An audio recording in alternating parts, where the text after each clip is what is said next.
इस वीडियो को लाइक करें और ज़्यादा से ज़्यादा शेयर करें ताकि लोगों तक बआसानी हक पहुंच हमारे सके। साथ हैं शंकर एग्नोस्टिक, उसके हाँ बाद भाई ऋषि। शंकर जी, कल्लू कालिया नाम है इनका जी। हेलो। हाँ भाई, आवाज आ रही है जी? हाँ जी आ रही। अस्सलाम वालेकुम। वालेकुम अस्सलाम। यानी कल्लू और कालिया ये दो दो नहीं, नाम लिखने की क्या जरूरत थी? असल में मतलब थोड़ा यूनिक नाम चाहिए था ना, एक टेम्पररी आईडी बनाने के लिए, तो अच्छा कर दिया अच्छा था। अच्छा अच्छा, ये बात है। यानी हाँ इतनी सियाही है नहीं, बस नाम के तौर पर है। हाँ। हाँ बस ऐसे ठीक ही। ठीक है ठीक है। मुसलमान है? अ, हाँ मतलब एग्नोस्टिक बोल सकते हैं अभी। अगर एग्नोस्टिक नाम है तो तो सियाही तो है भाई। देखो, फिर तो सही नाम रखा, फिर तो सही नाम अरे रखा। जब नूर निकल गया दिल से तो बंदा कल्लू और कालिया ही बनेगा जी। अरे, अब अच्छा, बोले आप। सर एग्नोस्टिक होने मतलब से पहले मुस्लिम थे क्या? नूर। हाँ, एग्नोस्टिक होने से नहीं पहले मुस्लिम थे? हाँ। मतलब थोड़ा सा ये मान के चल सकते हैं आप कि थोड़ा शक है थोड़ा अंदर, उसको ही मैं खत्म करने पैदा के हिसाब मुस्लिम से। फैमिली में हुए हैं आप? Yes yes yes. हम्म, ठीक। तो ये शंकर नाम क्यों रख दिया फिर? नहीं नहीं सर, वो मैं क्या बताऊं, बस ये मेरे नहीं, दोस्त आप अगर वगैरह के खालू पास था खाली सवाल था। कल्लू कालिया कहते हम तो तब भी ले लेते। नहीं, कल्लू खाली अच्छा नहीं लग रहा था हम ना। शायद पहले ही वो तो लेते। वो तो अलग से ही दिख गया आपको, आपने थोड़ा सा अ, ठीक मेरे है, ऊपर सवाल रखें जोक आप वोक तो अपना। थोड़ा पहले ही कर दिया। अच्छा, मतलब तो मानते हैं कि मेरे फोकस है पूरी स्ट्रीम में वो सुन ले भाई अक्षय हाँ भाई कि फोकस पूरा रहता है। जी हाँ, जी भाई। तो मेरे काफी छोटे छोटे से सवाल हैं, दो तीन अभी मैं रखूं क्योंकि इतना टाइम एक तो रख दें फिलहाल, बाकी हम देखेंगे कि दूसरा लेना है कि नहीं जी। जो आपका नहीं सबसे जितना। मजबूत सवाल हो ना वो रख दें। नहीं नहीं नहीं, जितना मैंने आपको सुना है मेरे ख्याल से आप 5-10 मिनट लगाएंगे मेरे तीनों सवालों को जवाब तो देने में। भाई मेरे ख्याल से बात शुरू करें, जो मजबूत अच्छा तरीन अच्छा, आपका ठीक जो है। सवाल है वो रखें। नहीं, एक तो मेरा थोड़ा सा डाउट इस चीज़ में है कि जैसे हम कलिमा पढ़ते हैं, ठीक है ना, इस्लाम को कबूल करने के लिए, तो उसमें अपने को ये भी बोलना होगा, मतलब शहादत देनी होगी कि मैं शहादत देता हूँ, मतलब मैं गवाही देता हूँ कि ऐसा है, मतलब अल्लाह और मोहम्मद गवाही अल्लाह दी के जाती है रसूल है देखकर, तो वगैरह। मैंने तो अल्लाह को देखा नहीं, तो फिर कैसे गवाही होगी, है ना? हाँ, एक तो ये मेरा शक ठीक हाँ कर दें आप, बहुत ठीक अच्छा है होगा। ठीक है। तो मेरा देखो वो आपने ईमान अभी थोड़ा, शुरू किया और मतलब आगे ईमान का की एतराज खुशियाँ मैंने हो खुद गया। ही नकल कर दिया। चलो अगला बोलो। तो और एक दूसरा है मेरा, एक ये कर दें कि जो टेस्ट बताते हैं ना, आपको पता होगा, मतलब आपके सामने सवाल आए होंगे सबसे पहले, तो कोई तो कुछ बताता है कि नहीं, टेस्ट अल्लाह ने इम्तिहान का तो बस ऐसे ही बोल देते हैं, और इम्तिहान असल में तो है नहीं, मतलब कि कुछ और बताते हैं, और कोई बताता है नहीं, इम्तिहान ही है, और उसके लिए लॉजिक भी देते हैं, और कोई उस लॉजिक को मतलब वो करने की कोशिश करता है कि नहीं, जब पहले से पता है तो फिर ऐसा कैसे है, ये सब तो मेरे समझ में नहीं आ रहा, कोई कुछ चलो बोलता है आपका कोई दूसरा कुछ। सवाल तो ऐसा ही है। तो पहले सवाल का जवाब मुख्तसर देता हूं कि आप किस चीज की गवाही, अगर कभी गवाही देनी पड़ी, किस चीज की गवाही देंगे? गवाही का मकसद क्या होता है? मतलब गवाही का मतलब होता है कि मतलब अ, ये चीज मैं जानता हूँ, ये गवाही जान मैं दे रहा हूँ कि जानते हाँ हैं। ये बात पक्की ठीक है। ठीक है, ये बात पक्की है, ये बात जानते हैं। हाँ, मेरे उस हिसाब से जानने के पक्की है ना। लिए देखना जरूरी तो नहीं है, यह है। मतलब कुछ ना कुछ तो होना जरूरी है ना, सुनना हाँ जरूरी, देखना कुछ तो होगा। ठीक है ठीक है। मान लीजिए अगर आपने एक कॉन्सेप्ट पढ़ा, मसलन थ्योरी ऑफ रिलेटिविटी पढ़ी, ठीक है। और या ये कि मसलन ग्रेविटी के बारे में, उसके सच्चा होने के बारे में आप गवाही दे सकते हैं। हम्म। हाँ थोड़ा मतलब वो तो करती है ना एक्सपीरियंस, ग्रेविटी को जैसा डिफाइन किया जाता है किताबों में ग्रेविटी कैसा देखी है, कभी? और उस चीज को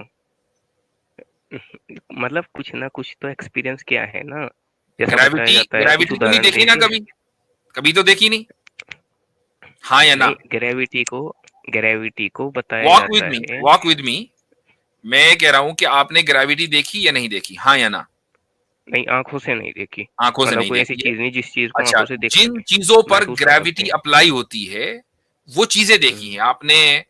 बॉल ऊपर जाके नीचे आते हुए देखी है, आपने सेब गिरता हुआ देखा है, अगरचे आप न्यूटन नहीं है लेकिन फिर भी आपने सेब गिरता हुआ देख लिया होगा, ठीक है, आम गिरता हुआ देख लिया, चलो सेब ना देखा हो, आम गिरता हुआ देख लिया होगा, चीजें नीचे को आ रही हैं, तो ये ग्रेविटी नहीं है, लेकिन ये चीजों के ऊपर ग्रेविटी अप्लाई हुई है, वो आपने देखी है, उससे आपने समझा कि ग्रेविटी है।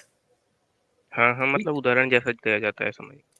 तो हमने सारी दुनिया देखी और सारी दुनिया की एक एक चीज से समझा कि खुदा है, तो हम क्यों नहीं गवाही दे सकते? आप अगर सेब को गिरता हुआ देखकर गवाही दे सकते हो कि ग्रेविटी है, तो हम सारी दुनिया की एक एक चीज को, जिसमें सेब भी है और आम भी है और उसमें इंसान भी है और उसमें हर चीज है, उसको देखकर गवाही क्यों नहीं दे सकते कि खुदा है? क्योंकि खुदा के बगैर कोई भी चीज वजूद में नहीं आ सकती। शहादत में मैं एग्जिस्टेंस ऑफ गॉड की गवाही नहीं दे रहा ना, सिर्फ मैं तो दे रहा हूँ कि मोहम्मद सल्लल्लाहु अलैहि वसल्लम रसूल हैं अल्लाह के सच्चे। ठीक, मतलब ये चीज दे रहा अभी हूँ ना। अभी चलो तो ये क्या है, ये तो मुझे पहला पता वाला ही नहीं। फॉर्मूला फिट हो गया, एक खुदा के वजूद की Existence गवाही तो of सही हो God गई। तो ठीक है। ठीक, ठीक है, चले ठीक है। चलें जी, अब आप आगे बढ़ते हैं, हम आगे बढ़ते हैं और ये देखते हैं, क्या आप इस बात की गवाही दे सकते हैं कि 1947 में इंडिया आजाद हुआ था? यस, क्योंकि मतलब क्या कम से उम्र है कम आपकी? उम्र तो काफी कम है, आप 17-18 मान सकते हैं। 17 मान लें, हाँ। तो 1947 में पैदा तो नहीं हुए थे? एक मरतबा फिर पूछ लूं, नहीं नहीं नहीं, हैं? नहीं। अच्छा, फिर गवाही किस बुनियाद पे दे रहे भाई? सर मतलब फर्क हो है ना सकता है, दोनों में। हो सकता है कि 20 साल पहले आजाद हुआ हो, किसी चीज को और हो जानने सकता है के कि लिए आपको कोई, किसी ने बेवकूफ बना रखा हो, अभी भी गुलामी चल रहा हो। किसी चीज को जानने के लिए कोई ऐसा तो नहीं कि हमारे सामने वो घटना होनी जरूरी है। एग्जैक्टली, तो यही उसूल रसूल अकरम सल्लल्लाहु अलैहि वसल्लम पर क्यों नहीं अप्लाई कर रहे हैं कि नहीं नहीं आप सल्लल्लाहु अलैहि नहीं वसल्लम सर, के वजूद और आपके रसूल होने को जानने के लिए ये जरूरी तो नहीं कि वो घटना हमारे सामने हुई हो। मान लीजिए जैसे चांद को ये जो चांद का 2 टुकड़े वाला किस्सा अभी रुक होता है। जाएं, अभी अभी अभी इस पर आ जाएं। रसूल अकरम सल्लल्लाहु अलैहि वसल्लम की रिसालत की गवाही देने के लिए क्या आप सल्लल्लाहु अलैहि वसल्लम का आपके सामने मौजूद होना और आपको रिसालत मिलना आपके सामने, रसूल अकरम सल्लल्लाहु अलैहि वसल्लम को आपके सामने रिसालत मिलना, क्या ये जरूरी है? हाँ सर, जरूरी तो होना चाहिए ना, वरना कुछ किसी भी तो चीज फिर को तो मानने फिर में तो तो बोल फिर रहे हैं। इंडिया का आजाद आपके सामने होना जरूरी होना चाहिए गवाही देने के लिए, वरना आपकी गवाही गलत। नहीं नहीं नहीं, सिर्फ ये तो जरूरी नहीं कि बस आंखों का देखा ही जरूरी होना चाहिए, उसके अलावा वही भी मैं तो कह रहा कई हूं चीजें हैं। कि वही मैं कह रहा हूं कई सारी चीजें हैं, उनमें एक चीज ये है हाँ हाँ, कि 1 लाख लोगों ने इस बात की गवाही दी, 1 लाख से ज्यादा लोगों ने, कि रसूल अकरम सल्लल्लाहु अलैहि वसल्लम थे और अल्लाह के रसूल हैं। अब अल्लाह के रसूल है ये हमें कैसे पता चल रहा है? ये हमें कुरान से पता चल रहा है, कुरान पढ़कर हमें अंदाजा हो रहा है, कुरान की सच्चाई को देखकर और उसके अंदर नो कॉन्ट्रडिक्शन चलिए चलिए, ठीक है, देखकर ये तो समझ हमें गया। अंदाजा हो गया कि रसूल अकरम सल्लल्लाहु अलैहि वसल्लम मुहम्मदुर रसूलुल्लाह, कुरान ने ऐलान किया हुआ है कि मोहम्मद अल्लाह के रसूल है। तो जब ये है ये और तो 1 लाख लोगों ने उस कुरान करीम को लाखों लोगों को ट्रांसफर किया और यूं करोड़ों लोगों तक होता हुआ हम तक पहुंचा जी है, जी जी, तो समझ मुझे गया। बताएं कि लेकिन इसमें आप और ये बताइए, 1947 में इंडिया के आजाद होने में क्या फर्क रहा? ये बताइए जैसे कोई इंसान है नॉर्मल, उसको कुछ नहीं पता इस्लाम के बारे में, और उसको मैं जाके समझाने लगूं कि देखो आप ऐसा करो, आप कहो अशहदु अल्ला इलाहा इल्लल्लाह व अशहदु अन्ना मुहम्मदन अब्दुहु रसूल, तो क्या उसे कहलवाना सही है जिसको कुछ पता ही नहीं है और वो भी गवाही दे रहा है कि मैं गवाही देता हूँ, उसको पता भी नहीं है, कुछ कुछ भी नहीं ठीक है, पता। अब बताइए। ईमान तो जानने के बाद मानने का नाम है ना। एक आदमी को कुछ पता ना हो और आपके उसके मुंह से चंद अल्फाज निकलवा दे और उसको ये पता ना हो कि मैं कह क्या रहा हूं, तो उसका ईमान काबिल कबूल कोई है? लेकिन सर मैंने तो माना पहले था और जान शायद अभी रहा हूँ, तो वो क्या सही था आपके हिसाब से? बताइए आप एक क्यों, वर्ड में। आप जब आपकी जब खतने हुई थी तो उस वक्त कलमा कहलवाया गया था आपसे? नहीं नहीं सर, तो फिर मुझे तो बचपन से यही है ना, क्योंकि आप उस यही फैमिली में छप पैदा हो गए ना, आपने अपने बड़ों को ऐसा नमाज पढ़ते हुए कुरान पढ़ते हुए देखा, तो आपने कहा कि भाई मैं भी मुसलमान हूं, चूंकि एक मुसलमान घर में पैदा हुआ। अच्छा, अब अगर आप उस चीज को कैरी आउट करते, आप ये कहते कि चूंकि मैं इस घर में पैदा हुआ हूं और मैं अपने बड़ों को मॉरली करप्ट नहीं समझता हूं, मैं अपने बड़ों बड़े बड़े मेरे रोल मॉडल हैं, तो अगर वो कोई बात कह रहे हैं या कुछ बात को मान रहे हैं तो वो बात सच्ची होगी और आपने उसको सच्चा तस्लीम कर लिया, तो आप सच्चे पक्के मुसलमान हैं, नो प्रॉब्लम। लेकिन अब आप बड़े हुए, आपने इन्वेस्टिगेट करना चाह के देखूं मेरे बड़े मॉरली करप्ट तो नहीं थे, कहीं मेरे माँ बाप ने झूठ तो नहीं बोला मुझसे इस्लाम के बारे में, या वो बिल्कुल जाहिल तो नहीं थे कि उनको कुछ पता नहीं था। अब आपने इन्वेस्टिगेट करना शुरू किया, तो जब आपने इन्वेस्टिगेशन मोड में अपने आप को डाल दिया और अपने बड़ों के आप तक पहुंचाए हुए इस्लाम को शक की निगाह से देखना शुरू किया, तो you are not Muslim any more, you have become an agnostic.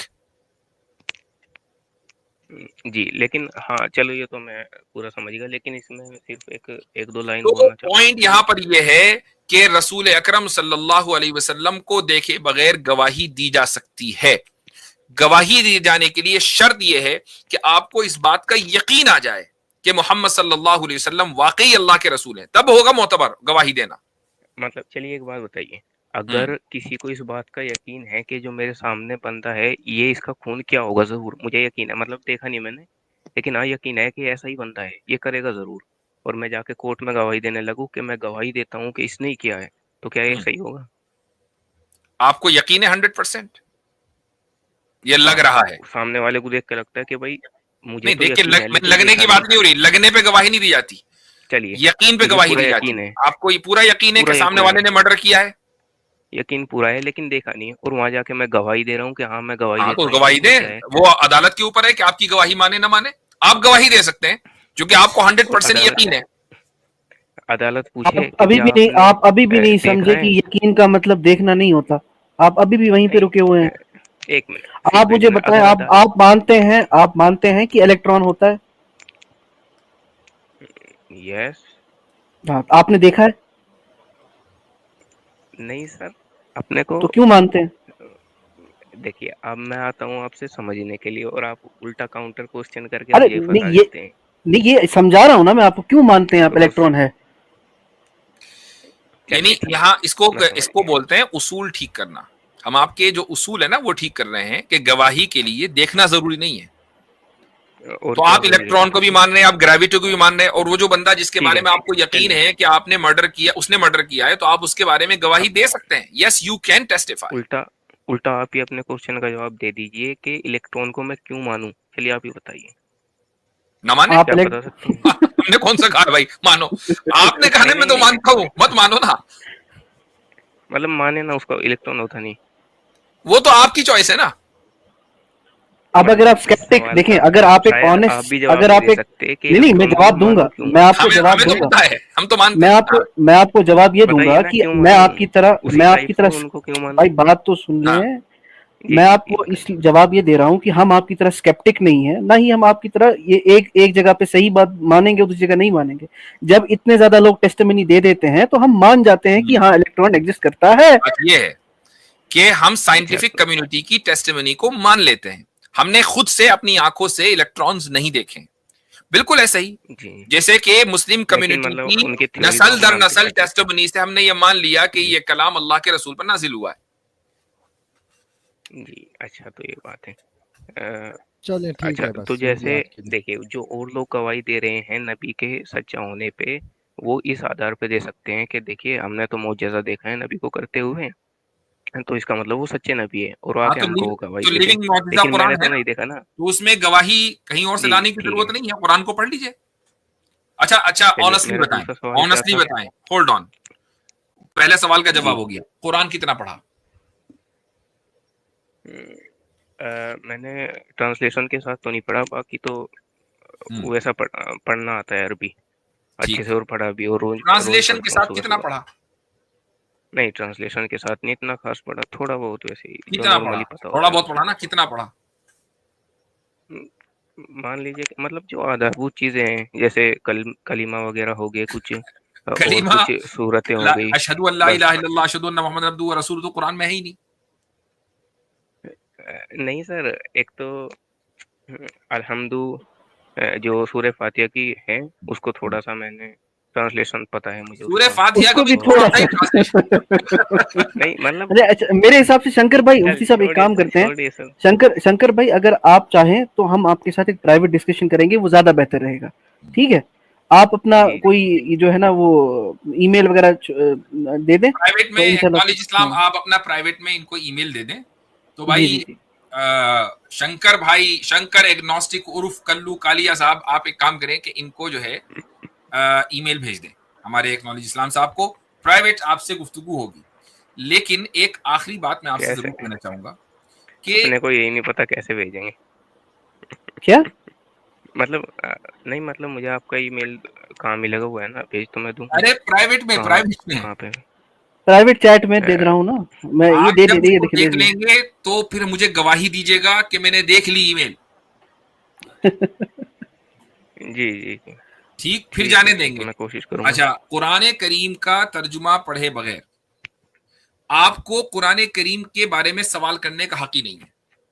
ठीक, पॉइंट नंबर 1। पॉइंट नंबर 2, सवाल, अगर कुरान का तर्जुमा पढ़ने के बाद आपके जहन में कोई सवाल आए तो आप उन लोगों से दरियाफ्त करेंगे जो कुरान के एक्सपर्ट हैं, वही जवाब देंगे।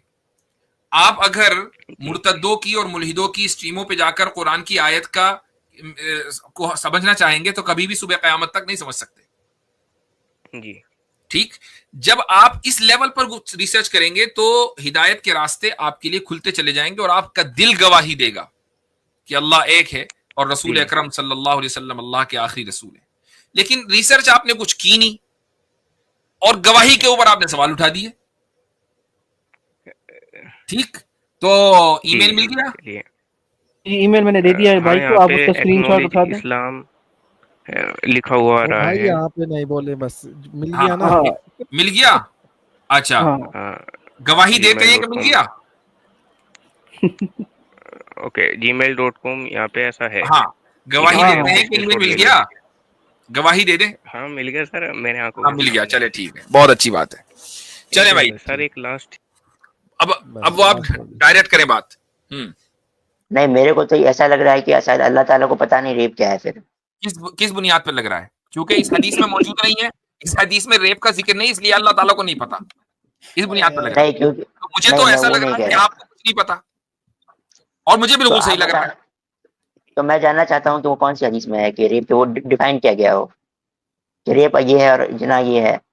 मसला ये है, आप एक माइंडसेट लेकर आए कि नहीं मुझे जो है ना हर बात का उल्टा ही जवाब देना है। आपने कहा कुरान में नो सर, रेप का जिक्र नहीं है, कुरान में रेप का जिक्र दिखा दिया, ठीक है। अब आपने पूछा कि नहीं एक मिनट जिना सर, के माना, आयत होल्ड ऑन, बताएं। जिना के माने आपने जो है ये कंसेंशुअल इंटरकोर्स कैसे किए, वो मैंने कुरान से साबित कर दिया। अब आपको कुछ आयत मानना ही बताना नहीं है? सर। चीज नहीं, तो मैं कुरान से मानना साबित चाहता कर रहा हूँ। हूं। अरे मैं तो कल ही नहीं बैन कर दिया ना अपने चैनल से। अच्छा, नहीं वैसे आप इस लायक भी हैं, आप इसी लायक मैंने हैं। क्या किया? मैंने क्या किया? कुछ नहीं किया, बस अपने सवालों का जवाब नहीं दे रहे हैं और हमारे जवाबों को मान नहीं रहे, बस इतना ही किया और कुछ नहीं। अच्छा आर्या, आगे बात करने से पहले वादा कर रहे हैं ना, भागने के तो नहीं वादा कर रहे हो ना, जाना नहीं है? नहीं जाएंगे, लेकिन आपने जवाब नहीं दिया। चले भाई, नहीं जी, अभी आने लगा, अभी आने लगा, अभी आने लगा।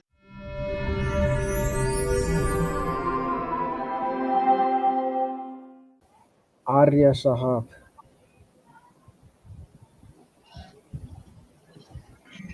कैसे हैं सर आप? जी हाँ बिल्कुल ठीक, बोले भाई। मेरा एक छोटा सा सवाल था। आप अपनी आइडियोलॉजी बताएं कि सनातनी है, जी, आर्य समाजी है या सनातनी है? सनातनी हूँ बस। सनातनी है बस, ठीक है जी। तो मेरा सवाल ये था सर कि अगर कोई मुस्लिम मैन अगर किसी काफिर गर्ल का रेप करता है, अगर वो तौबा करता है तो वो जन्नत चला जाएगा, लेकिन ऐसे केस में उस लड़की को कैसे इंसाफ मिलेगा और अल्लाह ताला कैसे उसको न्याय देंगे? एक मुसलमान ने अगर तौबा की, एक मुसलमान ने अगर काफिर का लड़की का रेप किया और वो चला गया तौबा करके जन्नत में चला गया, तो उस लड़की के साथ इंसाफ कैसे होगा? ठीक है, जी, तो उसके साथ इंसाफ इस तरीके से होगा कि ये अल्लाह ताला की मर्जी, जस्ट अ सेकंड, ये अल्लाह ताला की मर्जी है कि वो किसी इंसान को माफ करे या ना करे। लेकिन इस तरह के जो केसेस होते हैं हुकूकुल इबाद के, इसमें मोस्ट लाइकली होना यह है कि उस इंसान की माफी नहीं है, उस लड़की का इंसाफ ये नहीं कि उस लड़की के साथ कुछ अच्छा काम मामला किया जाएगा, जो कि उसने सबसे ज्यादा जुल्म तो खुदाई के ऊपर किया हुआ है ना, कि खुदा का इनकार करके और खुदा को न मानकर। असल ये कि उस आदमी को सजा दी जाएगी। ऐसे आदमी की तौबा, हुकूकुल इबाद के मामले में तौबा कबूल नहीं होती इतनी जल्दी।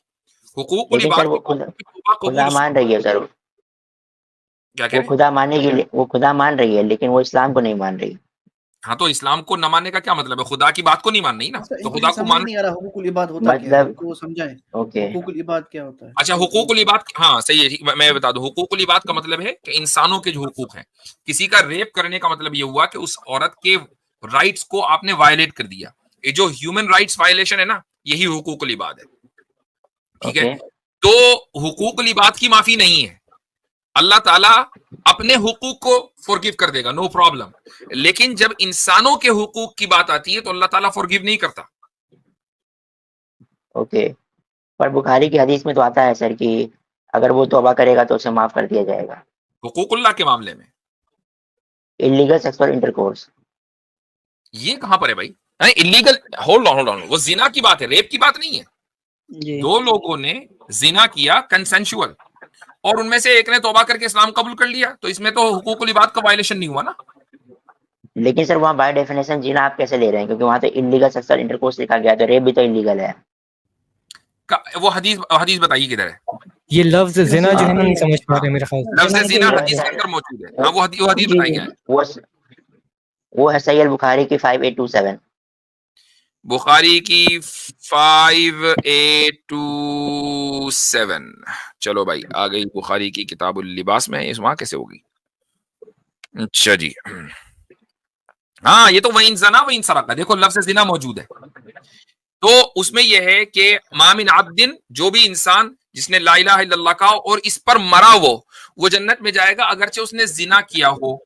तो देखिए यहाँ पर जिना मौजूद है। जिना कहते ही है कंसेंशुअल इंटरकोर्स को आउट ऑफ मैरिज, जो इलीगल है। तो सर आप बताएंगे कि रेप के लिए कौन सा टर्म इस्तेमाल होता है और इस्लामिक स्क्रिप्चर में वो कहाँ मिलेगा मुझे? इग़्तिसाब का लफ्ज इस्तेमाल होता है, इंतिहाकुल हुर्मा का लफ्ज इस्तेमाल होता है, ये इस्तेमाल होते हैं अल्फाज। जिना का लफ्ज इस्तेमाल नहीं होता, या जिना बिल जबर, या जिना बिल जबर का लफ्ज इस्तेमाल होता है। पर ये कौन सी हदीस में मिलेगा मेरे को रेप का जो डेफिनेशन है, ये कौन से मतलब किताब में? आपका ये वाला कॉन्सेप्ट क्लियर हो गया ना? नहीं, मेरे को तो ऐसा लग रहा है कि शायद अल्लाह ताला को पता नहीं रेप क्या है। फिर किस बुनियाद पर लग रहा है? क्योंकि इस हदीस में मौजूद नहीं है, इस हदीस में रेप का जिक्र नहीं, इसलिए अल्लाह ताला को नहीं पता। इस बुनियाद पर लग रहा है। क्योंकि तो मुझे तो ऐसा लग रहा है कि आपको कुछ नहीं पता, और मुझे बिल्कुल सही लग रहा है। तो मैं जानना चाहता हूँ कि वो कौन सी हदीस में है कि रेप वो डिफाइन किया गया हो कि रेप ये है और जिना ये है। नहीं, जिना भैया, जिना का लफ्ज कुरान करीम में आया है, अज़्ज़ानियतु वज़्ज़ानी फजलिदू कुल्ल वाहिद मिनहुमा मियता जल्दा, कि जिना करने वाला मर्द और जिना करने वाली औरत, सूरह नूर के अंदर आयत मौजूद है। इन दोनों को इनके ऊपर 100 लैशेस हैं, और साथ में ये भी है कि जानिया का निकाह जानी से होना चाहिए। अब आप ये बताइए कि जब इन्होंने मर्जी से इंटरकोर्स कर लिया, तो अब ये नहीं है कि भाई चलो मर्द चला गया किसी और औरत के पास, औरत चली गई किसी और मर्द के पास, नहीं, फिर आपस में निकाह करें ना। ये उसी वक्त होता है जब कंसेंशुअल हो। अगर कंसेंशुअल आपस में वो निकाह कैसे करेंगे? एक विक्टिम है और एक रेपिस्ट है। रेप के लिए ये लफ्ज इस्तेमाल नहीं होता, पॉइंट ये है जी। नहीं, वो मैं समझ गया आप क्या कह रहे हैं कि रेप के लिए सब इस्तेमाल नहीं होता। आर्या हो जाएंगे, हाँ बोले आप। आर्या भाई, आप जो बात कर रहे हैं, क्या आप दिखा सकते हैं कि जिना को रेप कहा जाता है?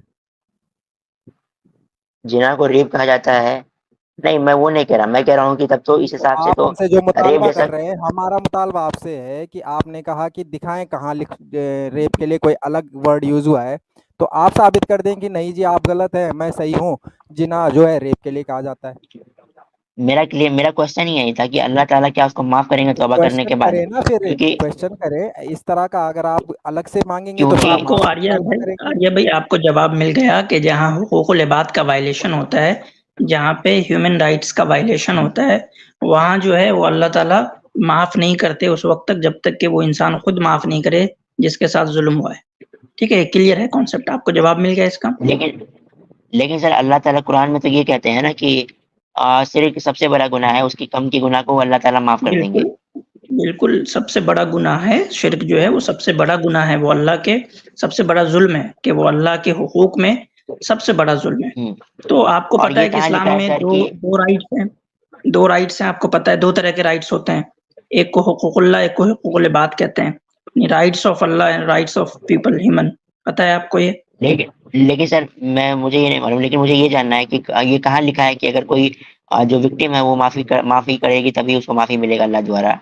ये कहीं पे लिखा हुआ है क्या? इस्लाम में ये एस्टैब्लिश उसूल है, आप हदीस में आपको मिल जाएगा कि जो इंसान किसी को याद हो हुकूकुल इबाद के ऊपर कोई चैप्टर निकालें आप, इंशाल्लाह कोई ढूंढ लें। या मुझे मुफ्ती साहब आते हैं तो मैं इंशाल्लाह निकाल के आपको बता देता हूँ कि हुकूक लिबाद की माफ़ी उस वक़्त तक नहीं है जब तक कि इंसान खुद माफ़ नहीं करता। जिसके ऊपर ज़ुल्म हुआ है, जब तक वो माफ़ नहीं करता, तब तक उसकी माफ़ी नहीं होती। ठीक है? माफ़ करने के कई अलग-अलग ये हो सकते हैं। उसके बाद दूसरी चीज़ ये है आर्या भाई कि मिसाल के तौर पे किसी ने रेप किया है, ठीक है? तो उसकी तो सबसे पहली सज़ा इसी दुनिया में होगी ना। लेकिन अब सर मैं रेप का जो ये मैं इसमें एक इजाफा करना चाहूंगा। सूरे नूर में आयत है, वमन युक्रिहुन्ना फइन्नल्लाह मिन बादि इकराहिहिन्ना गफूरुर रहीम, कि जो इनको मजबूर करे जिना के ऊपर, औरतों को मजबूर करे जिना के ऊपर, दूसरों के साथ या अपने साथ, अब अल्लाह ताला ये कह रहा है कि उन मजबूर औरतों को अल्लाह ताला माफ कर देगा, उनको पर रहम करने वाला है। तो लो जी, जिना बिल जबर का जिक्र कुरान में मौजूद है। नहीं, अल्लाह ताला उसको मजबूर करने वाली औरतों को माफ करेंगे तो उनकी तो गलती ही नहीं है, तो उनको माफी किस चीज की? गलती बिना गलती के माफी कौन सी होती है? हाँ, तो ये डिक्लेरेशन तो होना जरूरी है ना कि भाई अब इनका कोई जुर्म नहीं है, तो बताया जाएगा ना कि इनका कोई जुर्म नहीं है। नहीं, तो अल्लाह उसको कह रहा है कि माफ कर देंगे, तो किस बात के लिए माफी करेंगे जब गलती ही नहीं है गफूर, उसकी? अल्लाह ताला मगफिरत करने वाले, रहम करने वाले हैं, यानी उनके ऊपर कोई अकाउंटेबिलिटी नहीं है। चूंकि उनको मजबूर किया, ये तो बताया जाएगा ना। आप पूछेंगे भाई ये तो हर लॉ के अंदर है कि जिसको जो रेपिस्ट जो विक्टिम है, विक्टिम के ऊपर कोई अकाउंटेबिलिटी नहीं है। अब आप कहें कि इसका जिक्र क्यों आया कानून में? कानून में तो हर चीज का जिक्र होगा, क्योंकि कोई भी आदमी आप जैसा आ सकता है जो उल्टे सीधे लॉजिक रखेगा, तो उसके लिए भी बताना जरूरी है कि अल्लाह ताला मगफिरत करने वाला है। मैं समझ गया सर, लेकिन अब आप ये आपने बताइए सर कि मसला देखो क्या है। मसला ये है, आप एक माइंडसेट लेकर आए कि नहीं मुझे जो है ना हर बात का उल्टा ही जवाब देना है। आपने कहा कुरान में रेप का जिक्र नहीं है, कुरान में रेप का जिक्र दिखा दिया, ठीक है। अब आपने पूछा कि नहीं जिना के माना, होल्ड ऑन, जिना के माने आपने जो है ये कंसेंशुअल इंटरकोर्स कैसे किए, वो मैंने कुरान से साबित कर दिया। अब आपको कुछ मानना ही नहीं है? नहीं, मैं मानना चाहता हूँ। एक मिनट आर्या साहब, एक सेकंड, आप बहुत ज्यादा गुस्से में हो। जो मुफ्ती साहब ने फरमाया है ना कि आप एक माइंडसेट लेके आए हैं कि जिसमें आपने हर चीज में से कोई ना कोई नुक्ता निकालना है। देखिए, इस चीज को समझने की कोशिश करें कि जो कुरान है कि जो अल्लाह ताला कहते हैं कि वो उसको माफ कर देंगे, यहाँ आज के दौर में तो आपको बैठ के ये बात बिल्कुल आपको लगता है कि यार जिसके साथ ज्यादती हुई है उसको माफी का क्या ताल्लुक है। अगरचे बड़ी वैलिड बात है कि जिसके साथ ज्यादती हुई है उसको माफ ही किया जाना चाहिए, ये बड़ी अकल में आने वाली बात है और क़यामत तक ये मुसलमान असूल है। लेकिन जिन हालात में कुरान नाजिल हुआ है उस ज़माने को भी देखें कि इससे पहले जो तहरीफ की गई हैं पुरानी किताबों में, जैसे तौरात में मिसाल के तौर पे, वहाँ पे आपको ऐसी आयत भी मिल जाती हैं कि अगर किसी बच्ची के साथ रेप किया गया है तो बच्ची को मार दो। तो कुरान बता रहा है कि नहीं, जो विक्टिम है उसको आपने नहीं मारना है, वो बच्ची बड़ी उसको छोड़, वो बाद में बात की जिसके साथ भी ज्यादती हुई है उसका कोई कसूर नहीं है, उसको आपने मारना नहीं है। तो वहां से कानून जो है वो दोबारा से प्योरीफाई किया जा रहा है जिसमें पहले तारीफ की गई थी, और उसके बाद क़यामत तक इसको रख दिया गया। दूसरी जो अहम तरीन बात है ना कि देखिए कुरान में हम जिस आयत का एक हिस्सा है जिसका आपको बहुत आम तौर पे आपको मिलेगा, जिसमें अल्लाह ताला ने खुशखबरी दी हुई है, गारंटी दी हुई है कि आपको माफ़ी मिलेगी। आपको जगह-जगह आयत का ये हिस्सा मिलेगा, औज़ु बिल्लाहि मिनश शैतानिर रजीम, ला तक़नतु मिन रहमतिल्लाह। जगह-जगह ये हिस्सा उसका कि अल्लाह की रहमत से मायूस ना हो, अल्लाह की रहमत से मायूस ना हो। लेकिन अगर इस आयत में आप देखें तो अल्लाह ताला ने इसमें क्राइटेरिया सेट किया है कि ये किसको अल्लाह ताला ने कहा है। अल्लाह ताला ने कहा है अस्रफू अला अनफुसिहिम, वो लोग जो अपनी जानों पे जुल्म कर चुके हैं, उनके लिए गारंटी है कि तुम अल्लाह से माफी मांगो तो अल्लाह तुम्हें माफ करेगा। इसमें अल्लाह ने ये नहीं कहा कि तुमने किसी और के साथ की हुई है तो अल्लाह ताला तुम्हें गारंटी है कि तुम तौबा कर लो तुम्हें माफी। हकूकुल इबाद का मामला यहाँ पे भी अल्लाह ताला ने जुदा रखा है। इसलिए आप इसको अपनी तरफ से इंटरप्रिटेशन ना कर दें इस तरह से कि आप रेप को और जनाब रजा को आप आपस में मिक्स कर दें और बाकी चीज़ों को करके नहीं देखेंगे। कुरान में तो अब मैंने ये नुक्स निकाल दिया है, तो समझें कि जो कुरान लॉजिक दे रहा है, जो हदीस लॉजिक दे रही है, वो क्या है। एक डिफाइनिंग लाइन है बीच में कि जो जुल्म आपने अपनी ज़ात पे किया है जिसका ताल्लुक हकूकुल्लाह से है, आपने ज़कात नहीं दी है, आपने कुछ ऐसा काम किया जिस पे किसी और जान पे जुल्म नहीं किया है, अगर गुनाह भी किसी के साथ मिल किया है तो दोनों में उसकी रजामंदी शामिल थी, तो दोनों ने अल्लाह के खिलाफ जुर्म किया है तो अल्लाह उसकी भी माफ़ी दे देगा। लेकिन ये बड़ी अहम बात है कि अला अनफुसिहिम, आपने किसी और के साथ किया है तो वो आप फिर हमें दिखाएं कि अल्लाह ताला ने कहाँ कहा है कि उन सब माफ कर दूंगा, और वो उसकी ठीक ट्रांसलेशन के साथ दिखाएं ताकि आप उसका जवाब दिया जा सके आपको। लेकिन सर बात वही है ना कि आपने इलीगल सेक्सुअल इंटरकोर्स को बोला वो जिना है, आर्य भाई तो मैं आपके ये सवाल का जवाब चला आ जी हो गया। गया, इनका अब इनको समझना नहीं है, अब खामखा टाइम हाँ, वेस्ट करना है। हाँ, जो बात आपके एक सवाल का सवाल जवाब कर हो चुका लेते है भाई। हैं हजरत, इनसे एक सवाल कर लेते हैं। अच्छा आप बताएं, आपके नजदीक, चूंकि आपने हमसे सवाल पूछा हमने जवाब दे दिया, आप माने ना माने वो आपकी अटक है। हम आपसे सवाल पूछ रहे हैं कि अगर कोई इंसान भेष बदलकर किसी स्त्री के साथ संभोग करे, या कोई पिता अपनी पुत्री के साथ संभोग करे, या कोई ऋषि एक यौवनधारी कन्या के साथ संभोग करे, अगर वो कन्या जो है वो राजी नहीं थी संभोग करने के लिए, तो आप उसको क्या कहेंगे? हवाले चाहिए तो अभी दे देते हैं। और एक और हवाला लीजिए, अगर कोई पत्नी अपने पति के साथ नहीं संभोग करना चाहती, हम बिस्तर नहीं होना चाहती, तो मारपीट करने के बाद फिर उसके साथ जबरदस्ती करे, तो इसको आप क्या कहेंगे? इन सारे सवालों के जवाब दे दीजिए। अगर ऐसा कोई भी करता है तो उसे गलत कहेंगे। हाँ जी, अच्छा, तो किस किसने, एक मिनट, किस किसने गलत किया था, नाम बताइए आतिफ भाई। सबसे पहले तो बृहदरणायक जो उपनिषद है उसमें लिखा है कि ब्रह्मा जी ने जो है वो किया था शत्रुपा के साथ जो है वो चलिए जी, अपनी। तो ब्रह्मा जी को आप गलत कह रहे हैं आर्य भाई? ब्रह्मा जी ने रेप किया था ऐसा कह रहे हैं आप? ब्रह्मा जी जो ने आपकी अपनी बेटी के साथ डेफिनेशन किया था ना? बताइए। भाई हम कुछ नहीं कह रहे आर्या भाई, वहाँ जो लिखा हुआ है वो देख लें आप खुद से, हम कुछ नहीं कह रहे। तो आतिफ भाई आप ये बस कह रहे हैं कि बताइए। ब्रह्मा जी ने अपनी बेटी के साथ किया ना? जी जी बिल्कुल लिखा है। और जी, बेटी तो आप बचने मुझे के लिए बताएं कहीं भाई आर्या साहब, ब्रह्मा जी ने अपनी बेटी के साथ अगर ऐसा कोई काम किया तो आप ब्रह्मा जी को गलत मानते हैं, सही मानते हैं? जी, रेफरेंस दीजिए, मैं चेक कर लेता हूँ। बृहदरणायक पुस्तक में जाइए और बुखारी की शंकराचार्य का भाष्य हदीसें है। नंबर के साथ हमें दे रहे हैं, जैसे ही अपनी कली खुलती है मुझे रेफरेंस देने में चेक करूंगा। अरे तो एलिगेशन आपका है ना सर, तो ये रेफरेंस आप दोगे ना। जी, ये रेफरेंस चेक करते हुए साथ ये भी देख लीजिएगा कि फिर आपके स्क्रिप्चर के मुताबिक जब ब्रह्मा साहब 100 साल के लिए अपनी बेटी को केव में लेके गए और जो उनके बच्चे पैदा लेकिन हुए सर उनमें मर्द मेरा भी- सवाल बस इतना सा था कि नहीं, रेप मैं के लिए जो पूरी टर्म बात इस्तेमाल होता है वो कुरान में है बात क्या? पूरी नहीं सुनेंगे नहीं तो नहीं, आप इतना सा पूरा सवाल रेफरेंस नहीं था, मिलेगा हमारा ना। भी सवाल ले ले। मैं आपका लूंगा, बस इतना बता दो कि रेप के लिए जो टर्म आपने बताया मुफ्ती जी, जी, क्या ये कुरान अच्छा में है? आतिफ भाई जरा सा वो रेफरेंस दें, वरना ये कहेंगे ना रेफरेंस नहीं दिया। जी जी मैं रेफरेंस सेंड कर दे रहा हूँ, अगर जुबानी बताना है तो बता देता हूँ। हाँ, बृहदरणायक जबानी जो बता दें, उपनिषद है, जबानी बता हाँ, दीजिए। बृहदरणायक उपनिषद है जो, उसका जो अध्याय 1 है, शंकराचार्य का भाष्य गीता प्रेस से जो है छपी हुई है, उसके चलो पेज जी, नंबर गीता प्रेस से 176 में चले जाइएगा, आपको मिल जाएगा। दूसरा 11वां रेफरेंस कांड है। दूसरा रेफरेंस कांड आपको मिल 11वां अध्याय जाएगा बताइए, अध्याय बताइए, श्लोक बताइए। अध्याय 1 बता रहा हूँ भाई, पेज नंबर 176 और श्लोक नंबर 3। श्लोक नंबर 3, 4, 5 ये सब पढ़ेंगे, इसी में सारा कुछ डिटेल है कि वो जो है वो कन्या जो है बच रही थी, कभी उन्होंने बचने के लिए जो है झाड़ी में छिपी, कभी बकरी का रूप धारण किया, तो वो जो है वो कभी बकरा बन जाते थे, कभी गधा बन जाते थे, कभी घोड़ा बन जाते थे। जो रूप स्त्री कन्या बात जो है यहाँ है कि धारण ये करती थी पूरा जो बचने के लिए। मैं बताता हूँ, ये पूरा जो खंड है ये यज्ञवल्क्य और असवला के विषय में है, यहाँ तो ब्रह्मा जी का कुछ है ही नहीं। अरे भाई आप जाके पढ़िए। चलो पढ़ने की वो जरूरत है सर क्या, आपको है। एक मिनट आप मुझे वो लिंक भेजो, मैं स्क्रीन पर लेकर आता हूँ ना, आप मुझे लिंक भेजो उसका। जाना नहीं है आर्य भाई, जरा रुकना है आज, ठीक है? कभी एकदम चले जाओ। ठीक है मैं आज मुफ्ती लिंक साहब भेजता आमिर हूँ। भाई की कमी पूरी कर रहे हैं, लोग नारे लगा रहे थे आमिर हक का है। अरे आमिर हक भाई तो आप भाग जाते हैं जैसे ही कोई डिबेट करने जाता है तो। आप भाग जाते हैं आमिर हक को देख के? अरे मैं तो कल ही नहीं बैन कर दिया ना अपने चैनल से। अच्छा, नहीं वैसे आप इस लायक भी हैं, आप इसी लायक मैंने हैं। क्या किया? मैंने क्या किया? कुछ नहीं किया, बस अपने सवालों का जवाब नहीं दे रहे हैं और हमारे जवाबों को मान नहीं रहे, बस इतना ही किया, कुछ नहीं।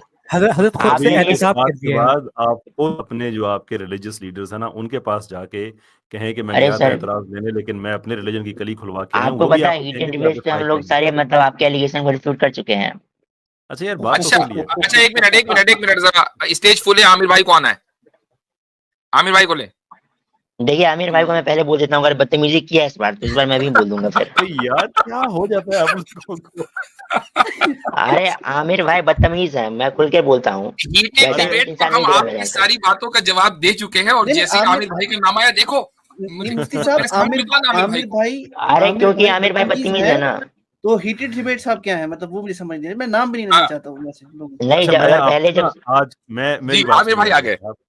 आर्य साहब, जी। मैं ना अभी आमिर भाई क्या के हाल है बोलने से पहले आमिर मैं आपको भाई? एक गारंटी दे रहा हूँ। आर्य साहब मेरी बात सुनिएगा, उनके बोलने से पहले मैं आपको गारंटी दे रहा हूँ कि आमिर भाई स्वाय आपके जो रिलीजियस स्क्रिप्चर है उसके अलावा कोई बात नहीं करेंगे। अब अगर हाँ। आपको फिर भी बदतमीजी लगती है तो फिर अपने स्क्रिप्चर लिखने वाले से पूछे कि आपने क्यों ऐसा लिखा है कि इसको पढ़ने अरे से आमिर भाई बदतमीजी तो अपने चैनल पे बात ही नहीं करते, वहां से तो निकाल देते चलो हैं, यहाँ चलो पे आ हमारे गए। चैनल में बात करेंगे, चलो यहाँ तो ठीक है है, ना। हमारे चैनल में बात करेंगे। और चलिए चूंकि हम बात आपने ये करेंगे। मान लिया, होल्ड ऑन, आपने ये मान लिया कि आप हीटेड डिबेट से आए हैं, तो आप वहां के कारिंदे हैं। जी भाई आमिर भाई, आप तो याद कर रहे थे हीटेड को। जी जी अस्सलाम वालेकुम सबको। सबसे पहले सलाम, क्या हाल चाल बहुत है? प्यार भरा, अल्लाह का शुक्र, सबको प्यार ये भरा सलाम। ये डर रहे थे, कह रहे थे भाई मैं आमिर भाई से बात नहीं करूंगा। ये मैं डर असल रहा में था। हजरत, असल में आर्य नहीं इसलिए डरता ये है। परेशान। भाई रुक जाए, क्या हो गया? पता है मुझे, नवाब साहब देखकर बेकारी जो है शोर करते हैं, तो तरह रुक जाए, क्या हो गया? अच्छा, मैं ये बात हजरत करने लगा था कि ये मेरे पास आए थे, ये करते हैं चिल, ठीक है जी, और ये स्ट्रीम्स पर घूमते हैं और करते हैं जी मैं चिल करने निकला हूँ, फारिग था तो मैं थोड़ा चिल कर लेता हूँ। तो मैंने कहा अगर आप चिल करते हैं तो मेरे पास एक पिल है जो उस चिल के कीड़े को किल कर देती है, ठीक है जी। तो उसके बाद से ये फिर शोर इन्होंने डाल दिया बैसाखी ने। मैंने कहा मुसलमानों पे तो पहले ही आरोप है कि हम बैसाखी लेते हैं, तो चले आज हम बैसाखी नहीं, आज हम इनसे पूछते हैं, ये कह रहे हैं ना जी। आर्य साहब कैसे हैं, ठीक है? बिल्कुल ठीक है। अच्छा जी आर्या, आगे बात करने से पहले वादा कर रहे हैं ना, भागने के तो नहीं वादा कर रहे हो ना, जाना नहीं है? नहीं जाएंगे, लेकिन आपने जवाब नहीं दिया। चले भाई, नहीं जी, अभी आने लगा, अभी आने लगा, आने लगा। मुझे रेप का आर्य साहब मुझे, बता दीजिए, रेप जी टर्म है जी क्या इस्लाम जी में? बस इतना बता दें। जी जी हाँ, मैं बताने लगा। आपको पता है रेप वर्ड के लिए अरबी जुबान में क्या वर्ड यूज होता है? मैं अभी जवाब दे अरबी चुका में हूँ। नहीं, अरबी में नहीं, इस्लामिक एक मैं स्क्रिप्चर में। हजरत, मुझे हजरत जी आपने जो जवाब दिया है इसको सीधी उंगली से घी इसको पसंद जी नहीं जी आया, जी जी जो इस्लामिक आपने इज्जत के स्क्रिप्चर साथ में इसको जवाब भाई, दिया ना। इधर इस्लामिक सुन लो जरा, स्क्रिप्चर में, ना कि इधर सुन अरबी लो में। जरा, बताने लगा हूं ना भाई, मेरे सवाल का जवाब आपने देना है। इस्लामिक स्क्रिप्चर अरबिक के अंदर ही है ना, तो अरबिक जुबान की बात होगी, ठीक है ना? तो आपको पता है रेप के लिए अरबी जुबान के अंदर कौन सा वर्ड यूज होता है? बता दें। आप बताएं ना, आपको जो बताया था आपको हजम नहीं हुआ, देसी घी अरे आपको हजम नहीं अरे हुआ? अरे, लेकिन अल्लाह ताला को पता है, ये साबित ओ करें ना, भाई, उनके तो मैं स्क्रिप्चर में क्या है। पूछ रहा हूँ, मैं क्या पूछ रहा हूँ, आपका आपका जवाब पता क्या होना चाहिए? मुझे नहीं पता, ये होना चाहिए। अरे या आप भाई, कहें तो कि आपको लैंग्वेज पता है अल्लाह ताला ने कुरान रेप के नाजिल लिए। किया है, अब अरबी भाई थोड़ी वही तो नाजिल की बता है रहा भाई। हूँ, ओहो कुरान से आयत दिखाई है, आप क्या वो आयत दिखाई है हजरत ने, मैं सुन रहा था।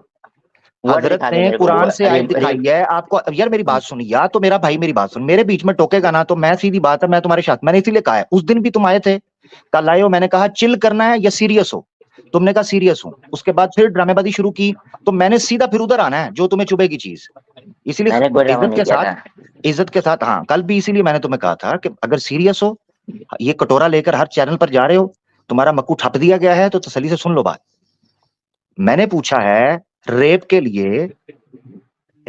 लिए अरबिक जुबान के अंदर कौन सा वर्ड यूज होता है, बताओ, पता है?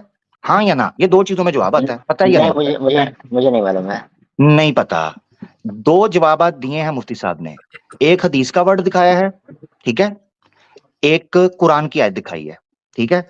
एक हदीस में अभी दोबारा देने लगा हूं, ठीक है जी, हजरत ने भी दे दी थी हदीस, एक हदीस और ले लो जिसके अंदर रेप का वर्ड यूज हुआ है कि रेप किया गया किस तरह।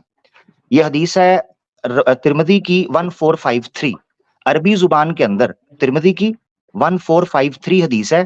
इसका स्टार्ट ही होता है इस्तकराहत इमरातुन, उस्तुकरिहत इमरातुन अला अहदिन नबी सल्लल्लाहु अलैहि वसल्लम। तो इस्तकराह या कराहत, ये वर्ड इसी तरह का वर्ड हजरत ने कुरान से दिखाया कि जिनको कराहत के साथ, करहन, मजबूर ठीक किया है, गया, वहीं युक्रिहुन्ना। मजबूर किया होगा, हाँ युक्रिहुन्ना, यानी अपनी वो डिजायर पूरी करने के लिए जिनको बाय फोर्स यूज किया गया हो, उसको कहते हैं रेप। अब ये तुम्हें जब बता दिया, या तो तुम चैलेंज करो उन वर्ड्स को कुरान के और हदीस के, कुरान और हदीस से पता चलेगा ना कि इस्लाम में टर्म यूज हुई है कि नहीं हुई, या तो तुम चैलेंज करो कि इन वर्ड्स का वो मीनिंग नहीं है, तो फिर हम तुम्हें सीधा कर लेंगे। इसीलिए मैंने पहले तुमसे पूछ कर कहा तुम्हें पता है, तुमने कहा मुझे नहीं पता, तो जब हजरत ने बताया उसके बाद तुम्हारे पास कौन सा ग्राउंड रह गया कि तुम ये सवाल करो कि रेप का वर्ड आया कि नहीं आया? हाँ अच्छा आमिर भाई, मैं समझता हूँ कि इस पर तो बात हो गई है। एक मिनट होल्ड ऑन, इनको असल में एक मिनट रुक जाओ भाई, अरे एक मिनट रुको। ये असल में बरहमा को क्रिटिसाइज करना चाह रहे थे, कह रहे थे बरहमा ने बड़ा गलत किया, मैं उस पर लाना चाह रहा था कि जरा सा ये अपनी बात मुकम्मल कर ले, बरहमा के बारे में कुछ कह रहे थे ये। जी भाई। असल मैंने हजरत सॉरी, मैं इसलिए ये कीड़ा भी इसका निकालना चाह रहा था क्योंकि इसके ज़हन के अंदर ये चीज है कि जो आपने बताया वो मैं बताना चाह रहा था कि तूने बता नहीं है, तुम्हें अगर बता दिया गया कि जो वर्ड्स यूज हुए हैं तो इसका मतलब है तुम्हें पता नहीं है, वर्ड्स मौजूद हैं। अब हम उसके ऊपर वापस आने लगे हैं। अच्छा अब मुझे सुनो, अब मुझे रेप का वर्ड वेद के अंदर से दिखाना है, जल्दी करो। रेप का वर्ड में वेद से दिखाना है? जी वेद से दिखाना है, जल्दी करो, शाबाश।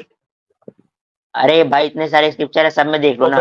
वेद से दिखाओ ना, ना, इसका मतलब है वेद से पहले रेप चलता था, जो स्क्रिप्चर बाद में आए हैं। तुमने पूछा था कुरान में वर्ड यूज हुआ है कि नहीं हुआ, अब वेद जल्दी करे करो मेरा भाई, अरे ये मैंने सवाल लेके पूरा बड़ा तुम इस्लामिक टेस्ट घूमते हो ना, मुझे वेद से दिखाओ रेप का वर्ड। अरे मैंने इस्लामिक टेस्ट की बात की है, पूरे इस्लामिक टेस्ट की बात मैंने की है ना, ये मैंने कुरान वेद की, मैं वेद की बात कर हमने रहा तो हूँ, दिखा दिया वेद वर्ड। में दिखाओ। हाँ, अब वेद में नहीं दिखाओ। दिखाया भाई, आपने ओ भाई डेफिनेशन दिया है जो फिर अभी क्या कह रेप रहा है, फिर अभी कह रहा है नहीं दिखाया, फिर अभी कह रहा है, फिर अभी कह रहा नहीं दिखाया। रेप का लफ्ज इंग्लिश का लफ्ज है, वो कुरान में नहीं मिलेगा, उसका अरबी मिलेगा। अब तुम वेद में, उस वेद में दिखाओ कोई संस्कृत अरे का तो लफ्ज। इन्होंने जिस बेचारे को ये तुमने ना कहा पता भाई हो, जिस बेचारे को ये ना पता हो, जिनके धर्म के अंदर इलीगल सेक्स सिर्फ रेप को माना जाता हो हजरत, अरे तो भाई वो यही वेदों में समझेगा इतिहास ना, नहीं होता वो अरे जना के वेदों में मतलब इतिहास से, नहीं होता, वो बेचारे वेदों में जना के इतिहास नहीं मतलब होता, से तो रेप कहाँ से मिल जाएगा जने, भाई? अच्छा वेदों में नॉलेज इतिहास लिया नहीं जाता होता, है। एक मिनट सुनिएगा जरा, एक मिनट, हाँ। वेदों में इतिहास नहीं होता ना, ठीक है, नहीं होता, जंग उसमें आपको इतिहास में होती है, जंग नॉलेज इतिहास दिया में गया होती है, है, किसमें होती है, आपको जंग इतिहास में धर्म का होती है, ज्ञान दिया गया आपको। जंग क्या? इतिहास होता है कि नहीं होता, जंग इतिहास होता है या नहीं होता भाई? क्या जरूरी होता है, नहीं हाँ है। बोलना, बोलो ना, जंग इतिहास होता है कि नहीं।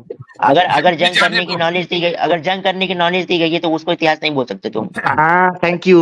अब तो जना की हद क्या होगी, या रेप, जना बिल जबर, रेप करने वाले की सजा क्या होगी, ये नॉलेज है या नहीं?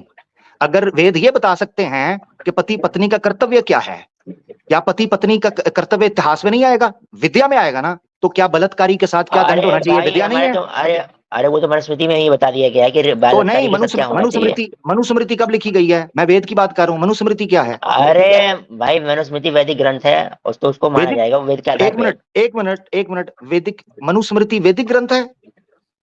बिल्कुल वेद अनुकूल है भाई, वैदिक शास्त्र है। वेद अनुकूल है, बिल्कुल ले भाई। जी सब सुन रहे हैं, वेद अनुकूल है, इसका मतलब मनुस्मृति के अंदर औरत के साथ जो अधिकार उसके बयान किए गए हैं वो वेद अनुकूल हैं। अरे भाई बिल्कुल मैं मनुस्मृति की बात कर रहा हूँ, जो मनुस्मृति के अंदर ये कहा गया है कि शूद्र के पिछवाड़े को काट देना चाहिए अगर वो ब्राह्मण के सामने हवा खारिज करे, ये वेद अनुकूल है। वो मनुस्मृति का कभी हिस्सा नहीं था, क्योंकि औरत के स्तन काट देने चाहिए, ये वेद अनुकूल है। अरे भाई वो मनुस्मृति का पार्ट ही नहीं है। अगर कोई औरत अपनी उंगली के साथ अपने आप को सेटिस्फाई करे, उसकी उंगलियां काट देनी चाहिए, वेद अनुकूल है। अरे भाई तुम जो कह रहे हो ये भागना नहीं है, अब भागना नहीं है, मनुस्मृति अनुकूल होने से भागना नहीं है। अरे दिखाना भाई, विशुद्ध मनुस्मृति में दिखा दे। मैं दिखा दूं, ये दिखा दूं सब कि जो उंगली से करे, जो औरत उंगली से करे उसकी उंगली काट दो, जो औरत दूसरी की यूनी के अंदर उंगली से करे उसकी उंगली काट दो, और उसकी टिंड करके गधे पर बिठाओ, दिखा दूं, ये वेद अनुकूल है। तुम्हारा जो भी एलिगेशन है विशुद्ध मनुस्मृति से दिखा दो, दिखा दूं ये चीज, दिखाओ भाई, मैं विशुद्ध मनुस्मृति से दिखाओ। लो जी, ले जी मनुस्मृति से दिखाने लगा हूं जी। ये पहले कंडेम करना पड़ेगा, दिखा देंगे तो। बिल्कुल करेंगे भाई, जो वेद विरुद्ध नहीं मानते हम लोग। दिखाओ भाई। लो एक मिनट, ओके। 8वें अध्याय के अंदर है मनुस्मृति, विशुद्ध मनुस्मृति, अरे विशुद्ध मनुस्मृति दिखाना है। खामोश रहो आर्या, खामोश रहो। एक मिनट, भाग गया हजरत, भाग गया, समय जाया करेगा। अरे भाई मैंने बोला तो, अरे विशुद्ध मनुस्मृति दिखाओ, कब से कह रहा हूँ। ये पहले बोला था कि विशुद्ध मनुस्मृति, विशुद्ध मनुस्मृति कब आई है, विशुद्ध मनुस्मृति कब आई है भाई? विशुद्ध मनुस्मृति कब आई है? वेद के आधार पे है ना, वेदों से कॉन्ट्रडिक्ट नहीं करती। विशुद्ध मनुस्मृति, अच्छा इसका एक मिनट सुनो जरा, इसका मतलब है मनुस्मृति। मानोगे तुम सुन लो जरा, सुन लो, आपने उस वक्त नहीं बोला था विशुद्ध मनुस्मृति, आपने बोला मनुस्मृति, मैंने बोला मनुस्मृति क्या चीज है, आपने कहा मनुस्मृति वेद के अनुकूल है। मैं बार-बार रिपीट कर रहा हूं विशुद्ध मनुस्मृति। नहीं आपने रिपीट क्यों कर रहे हो, क्यों रिपीट कर रहे हो, बात क्यों बदली, बात क्यों बदली? कब से कह रहा हूँ, बात बिल्कुल नहीं बदली भाई, मनुस्मृति का जो हिस्सा बदल दिया है। अगर टाइम वेस्ट कर रही है, टाइम वेस्ट कर रहा है, मैं अब आपकी मौजूदगी के घुल के अंदर इसको धो नहीं सकता हूं, तो बस वे टाइम वेस्ट कर रहे हैं। अच्छा भाई, इनको जो है ना आमिर भाई, रिक्वेस्ट है कि अगर मजीद सर्फ एक्सेल से धोना हो तो आप अपने चैनल पर इनको दावत दें। उधर आओ, तुम्हारा चिल पिल मैं करवाऊं जी। मैं आऊंगा, निकालना मत मेरे को, बस निकालूंगा नहीं, बस ताजा दम रहना मेरा भाई, ठीक है ना? हाँ, इसमें मनुस्मृति बोला, करोल भी वैसे काफी ठीक रही है, लेकिन मजीद की ख्वाहिश हो तो आमिर भाई का चैनल मौजूद है, ठीक है भाई। चलो सही। मैं ये कह रहा था सर्फ एक्सेल जो है उसका बॉयकॉट चल रहा है, तो मेरे ख्याल से आमिर एक्सेल अगर नाम दे दिया जाए ना। हाँ कोई ठीक है, सही बात है। नहीं असल में हजरत वो ये चीज है कि बहुत सी चीजें, जारी बात है, आपका एक फैमिली प्रोग्राम है, फिर आपकी मौजूदगी के अंदर ऑब्वियसली मैं भी कोशिश करता हूँ कि चीजें सीखने सिखाने की हों। अलबत्ता इसने झूठ बोला, ये मनुस्मृति बोलकर जब इसको पता चला कि पोल खुलने लगी है, फिर विशुद्ध डाली। विशुद्ध मनुस्मृति कब लिखी गई है? सुरेंद्र कुमार, तो ये जुमा 8 दिन हुए हैं गुजरा है, कल का बच्चा है सुरेंद्र कुमार। सही हदीसों को आप मानते, फौरन उसके मुकाबले में ज़ईफ। भाई हमारे यहाँ सही और ज़ईफ का क्राइटेरिया रोज़े अव्वल से मौजूद है। एग्जैक्टली। इनके मुफ्ती हाँ साहब, और ये जो जी अभी जो आर्गुमेंट लेकर आए ना, ये इनके गलत होने की निशानी है कि इन्होंने क्या किया कि मॉडर्निज्म जब आया तो उसके एतबार से अपनी किताबों को रिफॉर्म करना शुरू कर दिया किया और नई बिल्कुल मनुस्मृति लिख ली उस बुनियाद पे। तो भाई आप तो गलत थे ना, मतलब आपकी जो बुनियाद थी वो गलत थी, आप उसको अब वेस्टर्नाइज कर रहे हो, मॉडर्नाइज कर रहे हो और कहोगे कि हम जो है वो सत्य हैं और अनंत से सत्य हैं। दावा ये है कि अनंत से सत्य हैं, सत्य का पालन कर रहे हैं और रिफॉर्म कर रहे हैं बैठ के मॉडर्निज्म के चक्कर में सर। चलें जी, हजरत जबरदस्त हो यहाँ पे गया एक बात और है, माशाअल्लाह जी। एक बात जज़ाकल्लाह और है, यहाँ पे जो विशुद्ध मनुस्मृति का रट्टा लगाए होते हैं, दरअसल जो विशुद्ध मनुस्मृति सुरेंद्र कुमार ने छांटी है वो मात्र जो है उसने अपनी अकल की बुनियाद पे की है, अलग से बिल्कुल कोई वही ऐसी वही मैं चीजें वही मैं नहीं कह रहा हूँ दिखाई कि है। उसको आप ज़ईफ हदीस से इक्वेट इसलिए नहीं कर सकते सही, उसका पूरा क्राइटेरिया मौजूद है, वो क्राइटेरिया लॉजिकल है कि अगर रावी जो है वो आदिल होगा तो हदीस सही होगी, वरना नहीं। और सिर्फ उसमें रावी की अदालत नहीं बल्कि पूरी 5 शर्तें किसी हदीस के सही होने के लिए। आपके यहाँ क्या क्राइटेरिया? एक बंदे ने सोचा कि यार इसको हटाओ इसको लो, वो ज़ईफ और सही नहीं को मुफ्ती आपने साहब, सिर्फ इसमें एक फिट कर बात ऐड दिया। कर दूं। मैं बस सॉरी, मैं एक बात ऐड कर दूं। ये अक्सर ये बोलते हैं कि हम पुराना वगैरह इन सब में वो बात मानेंगे जो वेदास से कॉन्ट्रडिक्ट ना करे। कॉन्ट्रडिक्ट वो तब करती अगर वेदा में ये लिखा होता कि उंगली नहीं काटेंगे, सही, अगर नहीं लिखा होता तो फिर बोलते हाँ मनुस्मृति में कॉन्ट्रडिक्ट है, जब बात ही राइट, नहीं की गई है उसके बारे में, तो दूसरी ये बात कौन सा कॉन्ट्रडिक्शन? एग्जैक्टली दूसरी बात ये है, मैं हजरत यहाँ एक चीज रखना चाहता हूँ। एक उसूल सिर्फ इनके पुराने क्लासिकल लिटरेचर के अंदर मिलता है, वो ऋषि गौतम ने जो धर्म सूत्र लिखा है उसके अंदर, या इवन मनुस्मृति के अंदर, कि अगर स्मृतिज श्रुतिज के विरुद्ध जाएं, यानी जो स्मृतिज हैं, सेकेंडरी किताबें हैं, पुरानाज हैं या मनुस्मृति, वो अगर वेद से या उपनिषदों से कॉन्ट्राडिक्ट करें तो हम कहेंगे कि उनको रिजेक्ट करना है।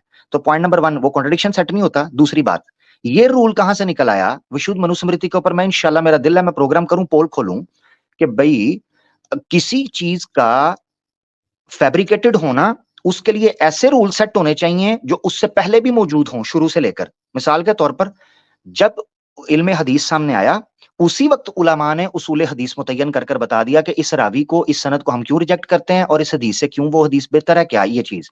अब मनुस्मृति बोलते हैं, स्वामी दयानंद सरस्वती ने सत्यार्थ प्रकाश में लिखा है कि मनुस्मृति आदि काल का ग्रंथ है, प्राचीन काल का, यानी पुराना से भी पहले का ग्रंथ मनुस्मृति को माना जाता है। उसके बाद स्वामी दयानंद सरस्वती ने अपनी जिंदगी के अंदर 8 या 9 से ज्यादा श्लोकों को प्राक्षेपित यानी फैब्रिकेटेड कहा ही नहीं है, बाकी सारी मनुस्मृति को वो ऑन करता था। बिल्कुल बिल्कुल। अब आज ये लोग आकर 20-30 साल पहले, 15-20 साल पहले, या BR अम्बेडकर के बाद आकर मनुस्मृति के ऊपर बैठकर सर जोड़कर जुएं निकालते रहे कि जनाब चलो ये श्लोक भी निकाल दें, ये भी निकाल दें, ये भी निकाल दें। मैं आज कहता हूं इनको विशुद्ध मनुस्मृति की जो तरतीब हजरत इन्होंने पेश की हुई है, कोई एक उसूल बताएं जो अकल के मुताबिक फिट बैठता हो। मिसाल के तौर पर क्या करता है, कहता है जी ये श्लोक उस श्लोक से मनुस्मृति के कॉन्ट्राडिक्ट करता है, लिहाजा ये फैब्रिकेटेड है। बंदा पूछे ये फैब्रिकेटेड क्यों है और वो फैब्रिकेटेड क्यों नहीं है? ये कहां से उसूल आ गया भाई? यानी दो श्लोक काउंटरडिक्ट कर रहे हैं, या तो दोनों को फैब्रिकेटेड बोलो, एक को ठीक बोलते हो, एक को गलत बोलते हो, क्यों? इतनी मजाहिया बात है। कल मैं एक माजरत चाहता हूँ, ये जुमला भी ऐड करना चाहता हूँ बड़ा मुख्तसर।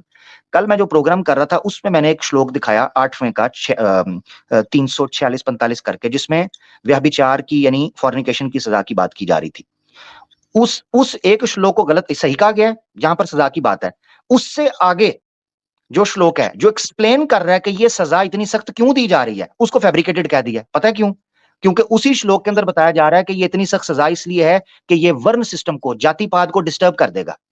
यानी ब्राह्मण की औरत अगर क्षत्रिय या वैश्य के साथ जना कर लेगी तो ये तो हमारे जो आगे जनरेशन है वो तबाह हो जाएगी। इसलिए जना की सजा रखी हुई थी इनके यहाँ। छोटी के साथ सेक्स को फोर्सफुली कोई ये जना मानता ही नहीं है। इसलिए मैं हैरान हूं हजरत कि उसने आके जना वर्ड की ट्रांसलेशन जब देखी इलीगल सेक्स, तो उसके दिमाग में आया कि क्योंकि अपना सनातन धर्म है तो उसके दिन में आया इलीगल सेक्स रेप ही होता है और हम मुसलमान हैं, हमारे नजदीक शादी के बगैर किसी औरत को छूना भी हराम है। कमाल करते हो। जबरदस्त पॉइंट। जज़ाकल्लाह। चलें, बहुत शानदार, माशाअल्लाह आमिर भाई, आपने जबरदस्त आखिर में आके 4-5 छक्के लगाए। तो आपसे यही तवक्को जो है सब लोग करते हैं, माशाअल्लाह, जबरदस्त। तो इस वीडियो को लाइक करें और ज़्यादा से ज़्यादा शेयर करें ताकि लोगों तक हक पहुंच सके। इन्नल कुरआन लनूर यतफज्जर फी जनबाती यरफउनी इंद मलीकिल खल्क़ लिअअला अद-दरजात। इन्नल कुरआन लनूर यतफज्जर फी जनबाती यरफउनी इंद मलीकिल खल्क़ लिअअला अद-दरजात।